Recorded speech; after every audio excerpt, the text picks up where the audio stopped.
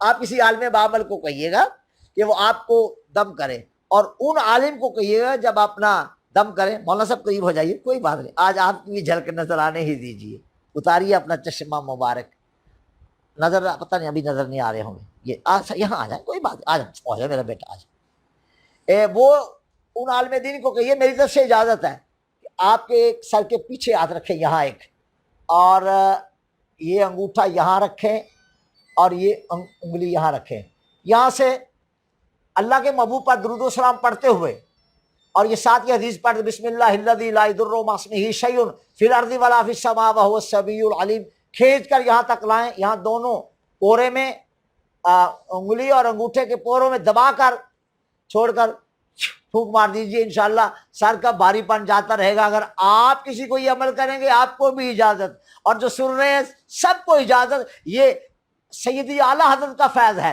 اور میں نے دیکھا ہے جب میں امام محمد رضا کا بتایا ہوا کوئی وظیفہ یا کسی اور راستے سے اعلیٰ حضرت کے حوالے سے آیا ہوا وظیفہ ذکر کرتا ہوں تو الحمدللہ عمل کرنے والے آگے بتاتے ہیں حضور وہ کیا، ٹھیک ہو گیا معاملہ، ٹھیک ہو گیا معاملہ۔ ایک لڑکا مجھے کہتا تھا بڑے ٹیکے لگوائے ہیں، بڑی گولیاں کھائی ہیں، نہیں آرام آتا، میں مسجد سے باہر نکل رہا تھا، وہ نکل چکا تھا، میں نے وہیں کھڑے کھڑے الحمدللہ، یہ جامعہ کے قریب ہی کہیں وہ لڑکا رہتا ہے، مجھے نام نہیں یاد، پکڑ کر یوں دم کر دیا۔ پھر میں نے پوچھا بیٹے کیا حال ہے؟ کہتا حضور جیسے ہی آپ نے دم کیا تھا ختم ہو گیا سارا بھاری پن۔ یہ کیا مسئلہ ہے؟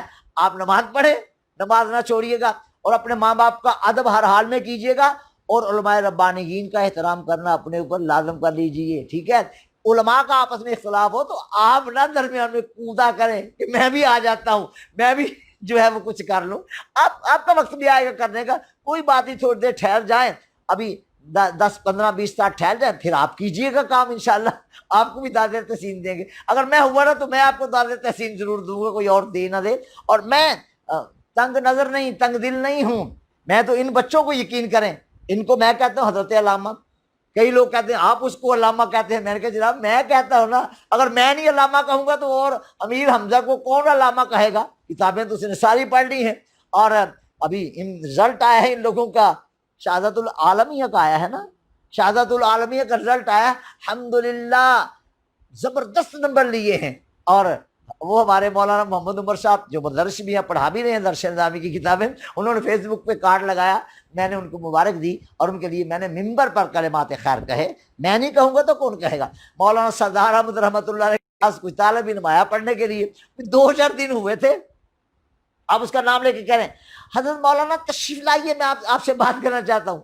بڑے جو علماء تھے آخری سال کے جو فارغ ہو گئے تھے، انہوں نے کہا اب جمعہ 8 دن سے ہوئے نہیں آئے ہوئے، اور حضرت اس کو کہہ رہے ہیں حضرت مولانا۔ میں ارے بیٹا اگر میں مولانا نہیں کہوں گا تو اسے کون مولانا کہے گا؟ حضرت بزرگوں کا طریقہ رہا ہے، اور میرے محدث اعظم کا یہ طریقہ رہا ہے کہ اس انداز سے حوصلہ افزائی فرماتے تھے، کمال کر دیتے تھے۔ میں اب شروع ہو جاؤں تو بڑا لمبا ہو جائے گا۔ منا ڈاکو وہ آپ کے پاس آیا کرتا تھا، سناؤں گا کبھی منا ڈاکو کا قصہ، کبھی سناؤں گا۔ پھر وہ حضرت مولانا علامہ غلام محمد بن گئے تھے، وہ خود ممبر پر بیٹھ کر کہا کرتے تھے لوگوں کو خطبہ میں نے پڑھ لیا تمہیں اچھا لگا، میں نے بات کرنی ہے اچھی لگے گی، لیکن یاد رکھ لو ہوں میں وہی جسے لوگ منا ڈاکو کہتے تھے۔ یہ میں منا ڈاکو سے علامہ صاحب کیسے بن گیا؟ کہتے ہیں یہ سردار احمد نے بنایا ہے، یہ سردار احمد نے بنایا ہے۔ مرحبا، سردار احمد کی عظمت کو سلام، سردار احمد زندہ باد، سردار احمد کے شاگرد زندہ باد، سردار احمد کے شاگردوں کے شاگرد زندہ باد، سردار احمد کے خلفاء زندہ باد، سردار احمد کے خلفاء کے خلفاء کے خلفاء زندہ باد، سردار احمد کو چاہنے والے زندہ باد۔ یہ ہوں میں۔ وعلیکم السلام ورحمۃ اللہ۔ یہ سوال لیاقت علی خان کا ہے۔ حضور اگر کربلا حق و باطل کا مارکا تھا تو کربلا کے بعد بنو امیہ کے تمام فتوحات کو اسلام کے کھاتے میں کیوں ڈالا جاتا ہے؟ اس لیے ڈالا جاتا ہے کہ اللہ تعالیٰ جس کو چاہتا ہے جہاں پیدا کرتا ہے، جس طرح کا بنانا چاہتا ہے بنا دیتا ہے۔ عمر بن عبد العزیز کا تعلق تو بنو امیہ ہی سے تھا نا، بنو امیہ ہی سے تھا نا۔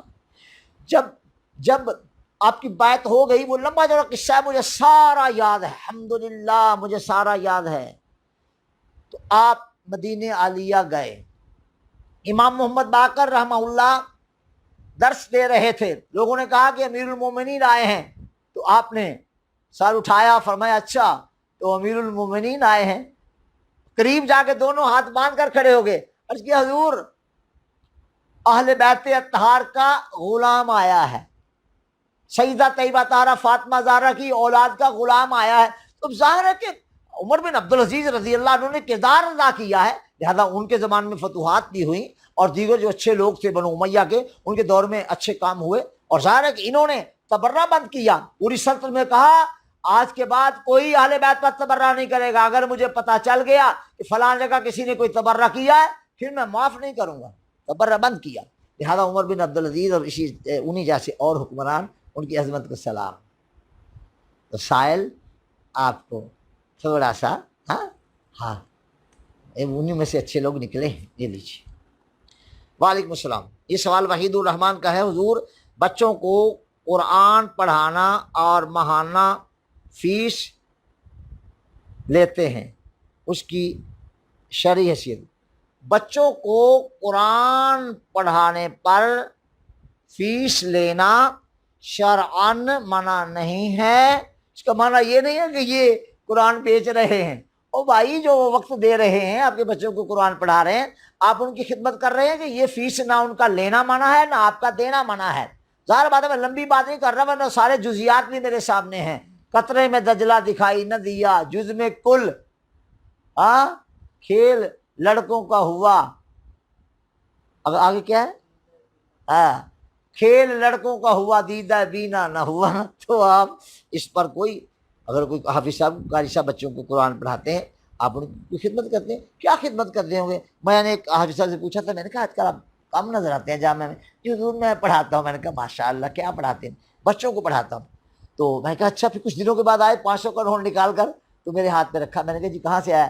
کہنے کہ آج مجھے ملا تھا وظیفہ. میں نے کہا کیا وظیفہ دیتے ہیں آپ کو؟ میں حضور فلاں کے گھر جاتا ہوں پڑھانے کے لیے. مجھے پتہ ہے ان کا بھی جہاں پڑھانا چاہتے. انہوں نے 6000 روپے پیش کیے, میں لے لیے 500 آپ کا. میں نے کہا آپ چونکہ مجھے آپ نذرانہ دے رہے ہیں اور نذرانہ رد کرنا یہ خلاف سنت ہے, میں نے قبول کر لیے, جیب میں ڈال دیے. اور انہیں میں نے کہا کہ آپ دل میں یہ بات نہ رکھیے گا کہ میں جاؤں گا تو مجھے پیسے ملیں گے, تھوڑے اور زیادہ ملنے چاہیے. اللہ کی رضا کے لیے جائیے, اور وہ جو فی دیتے ہیں وہ اللہ کی رضا کے لیے دیں. آپ کا لینا بھی جائز, ان کا دینا بھی جائز. اللہ بیٹا یہ لیں. وعلیکم السلام. حضور تقلید کیوں ضروری ہے؟ کیا بغیر تقلید کے زندگی نہیں گزرتی؟ ماشاء اللہ فیاض احمد, بغیر تقلید کے بھی زندگی گزر جاتی ہے, لیکن تقلید کا فائدہ ہے. تقلید کا فائدہ ہے. کوئی نظیر آپ کو علامہ صاحب یاد ہو کبھی میں نے تقلید کے فائدے کی بیان کی ہو؟ جلدی سے, کئی بار بیان کرتا رہتا ہوں.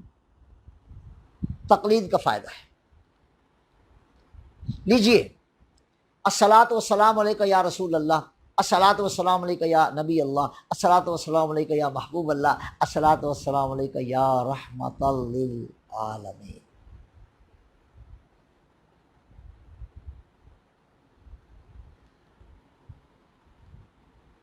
انشاءاللہ ابھی کوئی نہ کوئی دلیل اس پہ آ جاتی ہے, کبھی ایسا ہو جاتا ہے جو ہوا میرے ساتھ, تو اس پر گھبرانا نہیں چاہیے, آ جاتی ہے انشاءاللہ. تقلید کیوں ضروری, یہاں رکھ دیں, یہ یہاں رکھ دیں, کوئی بات نہیں, تاکہ وہ درمیان میں انقطاع نہ واقع ہو.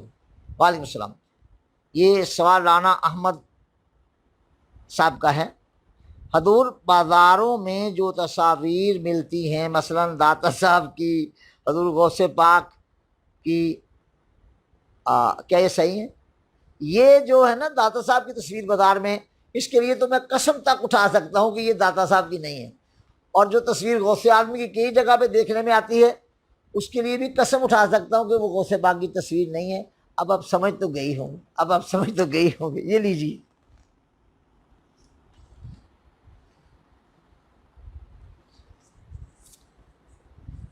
وعلیکم السلام.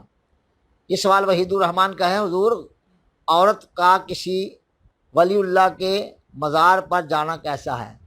عورت کا ولی اللہ کے مزار پر جانے سے نہ جانا بہتر ہے. عورتوں کا مزارات اولیاء اللہ پر جانے سے نہ جانا بہتر ہے. ہاں اگر اپنے محرم کے ساتھ شرعی پردہ میں چلی جائے تو جائز ہے فقط, لیکن امام احمد رضا اس کی مخالف ہی ہے. یہ لیجیے. وعلیکم السلام. یہ سوال محمد عدیل کا ہے۔ حضور نکاح کے موقع پر حق مہر 5000 لکھ دیتے ہیں۔ پہلے یعنی پرانے وقتوں میں کتنا حق مہر ہوتا تھا؟ 32 روپے 10 آنے ہوتا تھا، پھر اس کے بعد بڑھتا چلا گیا۔ البتہ ہمارے ہاں تو کم نہیں لکھا جاتا تھا۔ میرا نکاح ہوا تو 10,000 روپے حق کے مہر تھا، جی ہم نے ادا کر دیا تھا، میرا خیال ادا کر دیا تھا۔ اب بیگم صاحبہ اگر پھر مطالبہ فرما لیں گی تو میں اور دے دوں گا۔ مہر کے بارے میں یاد رکھ لیں، اگر ایک بار بیگم صاحبہ نے کہہ دیا کہ میں نے آپ کو اپنا مہر حق کے مہر معاف کیا، اور 2-4 مہینوں کے بعد کہے کہ نکال میرا مہر، اب آپ مسئلہ پوچھنے آ جائیں جی حضرت بیگم نے معاف کر دیا تھا، آپ دیکھیں وہ جھوٹ بول رہی ہے، مجھے کہتی ہے نکال۔ اس کا مسئلہ یہ کہ اگر 100 بار معاف کر کے بھی کہے کہ کٹ میرا حق مہر، تو آپ کو کٹنا ہی پڑے گا۔ مہر کا مسئلہ یہ ہے کہ جب بھی مانگے تو بیگم صاحبہ کو دینا ہی ہوگا۔ جی یہ لیجیے، مہر مقرر نہیں ہے، مہر لڑکے کی بساط پر ہے۔ وعلیکم السلام۔ وحید الرحمان کا یہ بھی سوال ہے، حضور سچ بولنا اور ایمانداری سے کاروبار کرنا، اس کی کچھ رہنمائی فرما دیں۔ جی ہاں، بظاہر اس عمل سے نقصان نظر آنے لگتا ہے، بظاہر اس عمل سے نقصان نظر آنے لگتا ہے، لیکن انجام اس عمل کا خیر و برکت ہی ہوتا ہے۔ لہذا کاروبار میں سچ بولنا چاہیے اور ایمانداری ہی سے کاروبار کرنا چاہیے۔ انشاءاللہ آپ کو میری اس بات پر یقین آ ہی جائے گا۔ لیجیے۔ وعلیکم السلام۔ یہ سوال ارشد سعیدی صاحب کا ہے۔ حضور جو امام اپنے مقتدیوں کو دیوبندیوں کے پیچھے نماز پڑھوائے، ان کے لیے امام احمد رضا کا کیا حکم ہے؟ کیا دیوبندیوں کے پیچھے نماز پڑھ سکتے ہیں؟ جواب یہ کہ یہ کیا ہوا دیوبندی یا بریلوی یا اہل حدیث یا فلاں اور فلاں، جو نبی کریم علیہ السلام کے کمالات کا قائل ہے اور اسی اعتبار سے جس طرح ان کو ماننا چاہیے مانتا ہے، وہ امام بننے کے لائق ہے۔ لیکن اگر وہ اپنے آپ کو بریلوی کہتا ہے لیکن رسول اللہ کے کمالات کو اس طرح نہیں مانتا جس طرح ماننا چاہیے، وہ کوئی بھی ہے، دیوبندی ہے، اہل حدیث ہے، بریلوی ہے، یا کوئی بھی ہے، وہ تو اس کو امام میں تو نہیں بناتا۔ میں نے تو کئی بار کہا ہے کہ اللہ نہ کرے اگر میرے حقیقی والد گرامی ان کا عقیدہ درست نہ ہوتا اور مجھے کہا پیچھے نماز پڑھ لو، تو میں اپنے ابے کو بھی امام نہ بناتا۔ اس سے بڑھ کر اور میں کیا کہوں؟ نماز اس کے پیچھے جس کا عقیدہ صحیح ہے، چونکہ جس کے پیچھے اللہ کو کیا کہ سر سجدے میں رکھنا ہے، کم از کم ایسا تو ہونا چاہیے کہ اس کا عقیدہ صحیح ہو۔ عمل کی خرابی جو ہے وہ قابل معافی ہے، لیکن عقیدے کی خرابی قابل معافی نہیں ہے۔ It is the fact. لو جی حضرت۔ وعلیکم السلام۔ یہ سوال محمد جواد عطاری کا ہے۔ حضور اگر مخارج درست نہ ہوں تو قرآن اور نماز پڑھنا کیسا ہے؟ مخارج درست کرنے چاہیے کہ کون سی مصیبت ہے مخارج درست کرنے نہیں آتے؟ مخارج کسی قاری صاحب سے درست کروانے چاہیے، اور کوئی 1-2 کتابیں جو ہیں وہ فن قرات کی پڑھ لینی چاہیے، انشاءاللہ تعالی مخارج درست ہو جائیں گے۔ لیکن یاد رہے غیر عربی کتنے بھی مخارج درست کر کے نکال لے، پھر بھی اس کو عربی جیسے مخارج نکالنے پر قدرت نہ ہوگی۔ عربی کا جو عربی ہے اس کا مخارج کا درست نکالنا یہ ضروری ہے، اور جو غیر عربی ہے اس کے مخارج میں اگر کہیں آپ کو غلطی بھی نظر آتی ہے تو اس کے پیچھے نماز ہو جائے گی۔ اس کی کئی مثالیں میری نظر میں ہیں۔ امام احمد رضا رحمہ اللہ کے ہاں سے بھی میں نے کتاب چھاپی تھی ایک بار امام احمد رضا کی، دعات کا صحیح مخرج، تو میرے ہاں ابھی بھی ہے، اس کا کوئی نسخہ منگوا کے پڑھ لیجئے، انشاءاللہ فائدہ ہوگا۔ جی جی جی۔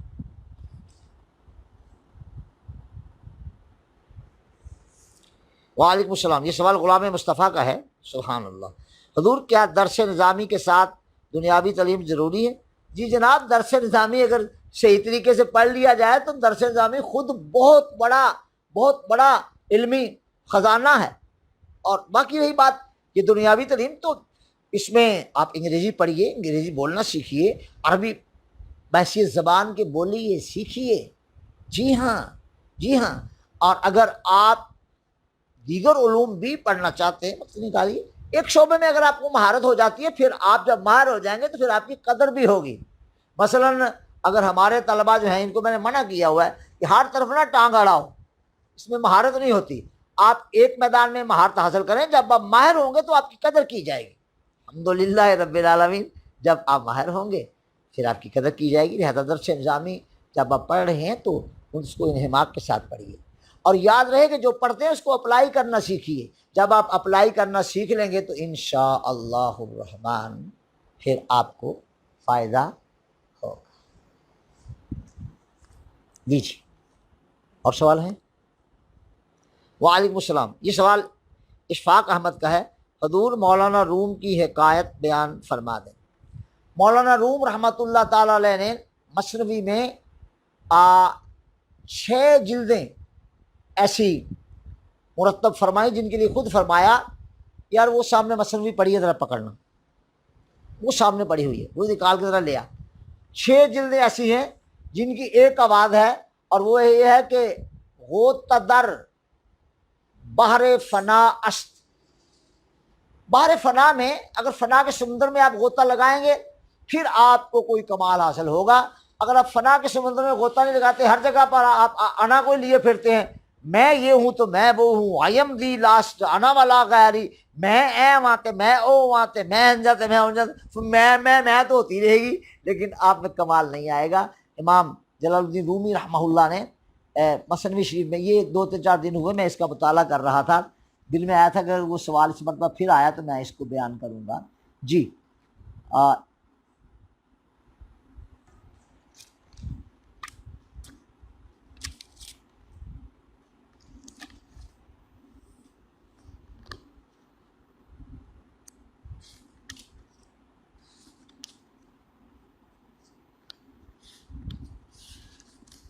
الحمدللہ رب العالمین، آپ نے مجھے سائل عادت ڈال دی ہے مثنوی کا مطالعہ کرنے کی، اور میں اب اس کا مطالعہ کرتا رہتا ہوں۔ حضرت نے اس کے آغاز پر فرمایا کہ مثنوی در 6 مجلد یک نواست، حاصل آن غوطہ در بحر فنا است۔ آگے جا کے آپ مختلف زاویوں سے بات کرتے ہیں، فرماتے ہیں کہ جب تک آپ فنا کے سمندر میں غوطہ نہیں لگاتے تو بقا کہاں سے ملے گی۔ اور امام ربانی رحمۃ اللہ علیہ نے اور تقریباً 250 مشائخ کو میں نے پڑھا، مالی الہمم سے لے کر صائف السلوک تک، یہ کتب کا مشائخ یعنی کتب کی مشائخ کی کتب کا مطالعہ کیا، سب یہی فرماتے ہیں کہ اگر آپ فنا ہونے کو اپنا نصب العین بنا لیتے ہیں پھر یہ آپ کے لیے فائدہ مند ہے۔ وہ کہتے ہیں، بعض لوگ کہتے ہیں، علماء بزرگ فرماتے ہیں کہ لوگ نا بقا کو بقا میں تلاش کرتے ہیں، حالانکہ بقا خود فنا کے اندر چھپی ہوئی ہے۔ اگر آپ فنا کے سمندر میں غوطہ در ہو جاتے ہیں تو آپ باقی ہو گئے۔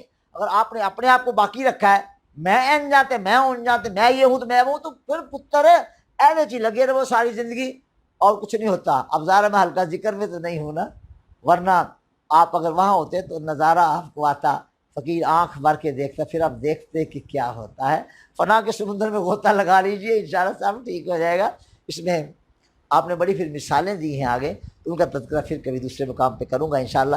آپ یہ یاد رکھیے گا کہ اب ان جلدوں میں سے کبھی کبھی بات کر دیا کروں گا، اور اس کی ایک ہی آواز ہے کہ فنا کے سمندر میں کہاں کہاں ہم غوطے لگاتے رہتے ہیں، اور غوطے کھا کے غوطے ہمیں آتے رہتے ہیں اور ہوتا کچھ بھی نہیں ہے۔ جی یہ سنبھال کے وہیں رکھ دیجیے، کبھی کبھی یہ تنہائی میں میرے زیر مطالعہ رہتی ہے۔ وعلیکم السلام۔ یہ سوال لیاقت علی خان کا ہے، حضور قرآن کے مطابق انبیاء کا مقصد انسانوں کی ہدایت ہے، اس اصول کے مطابق حضرت آدم نبی نہیں ہو سکتے کیونکہ وہ سب سے پہلے انسان ہیں، اپنے انہیں کس کے لیے نذیر اور بشیر بنا کر بھیجا گیا؟ ہوگا۔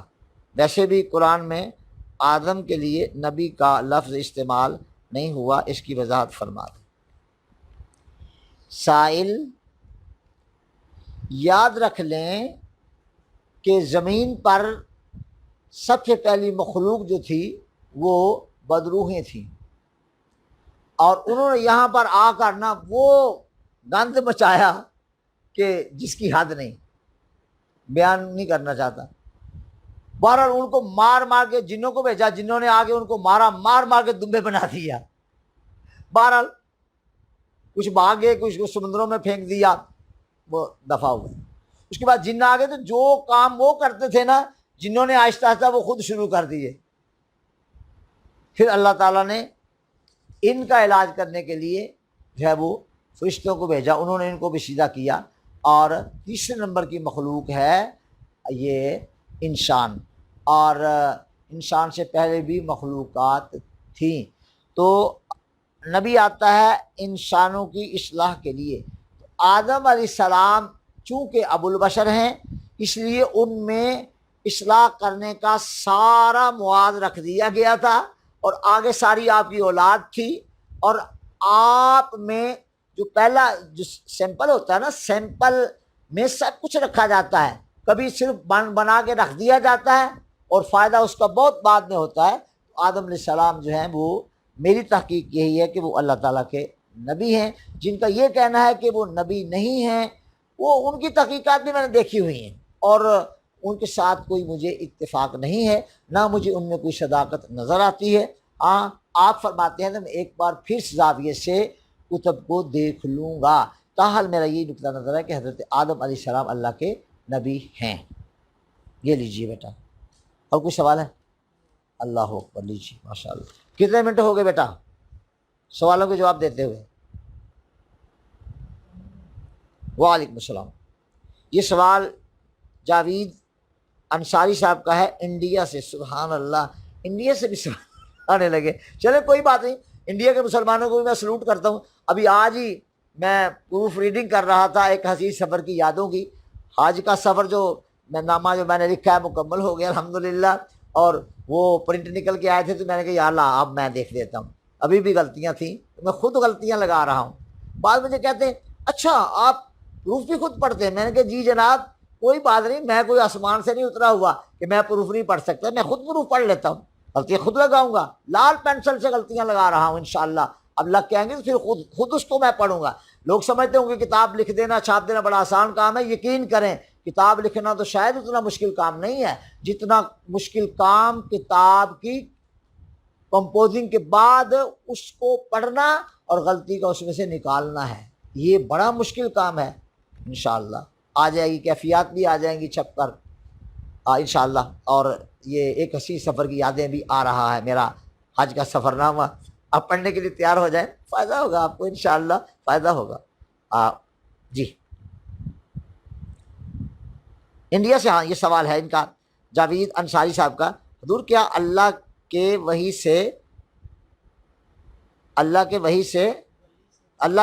سے دعا مانگی جا سکتی ہے؟ رہنمائی، اللہ کے ولی سے دعا مانگنے کا کیا مطلب ہے؟ اللہ کے ولی کی یہ سوال تو یہ ہونا چاہیے، کیا اللہ کے ولی کے قرب میں جا کر دعا مانگی جا سکتی ہے؟ بالکل مانگی جا سکتی ہے۔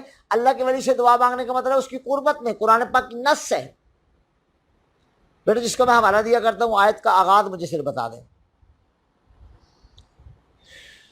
کلما دخل علیہا زکریا المحراب وجد عندہا رزقا قال یا مریم انا لک ھذا قالت هو من عند اللہ ان اللہ یرزق من یشاء بغیر حساب۔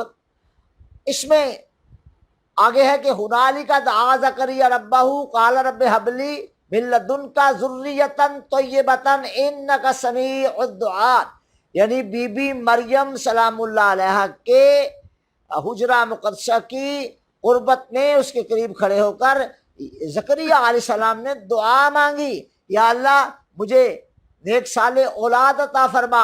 اللہ تعالیٰ نے وہیں پر آپ کو بشارت دے دی کہ اے زکریا ہم تجھے بیٹا دیں گے، اس کا نام بھی رکھ دیا ہے یحییٰ ہوگا۔ لہذا اللہ کے ولی کی قربت میں ان کے مزار پر یا ویسے زندہ ولی ہیں تو ان کی بارگاہ میں جا کر اللہ سے دعا کی جا سکتی ہے، اور ان کی قربت کی وجہ سے اللہ تعالیٰ دعا کو سن لیتا ہے۔ ھذا ما عندی والعلم عند اللہ۔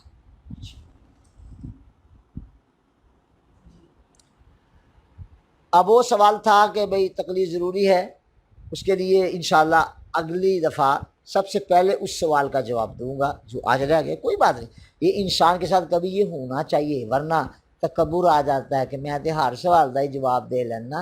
ایسا نہیں ہے، اللہ کا فضل ہوتا ہے، اللہ سے ڈرتے رہنا چاہیے، اور اللہ تعالیٰ کی حمد و ثنا کرتے رہنا چاہیے، اللہ کے محبوب پر درود و سلام بھیجتے رہنا چاہیے۔ الصلاۃ والسلام علیکہ یا رسول اللہ، الصلاۃ والسلام علیکہ یا حبیب اللہ۔ آپ کو اللہ سلامت رکھے، سارے پاکستان کی اللہ خیر فرمائے، ساری امت مسلمہ پر اللہ رحم فرمائے، اور مجھ گناہگار و سیاکار پر بھی اللہ رحم فرمائے۔ اللہ حافظ۔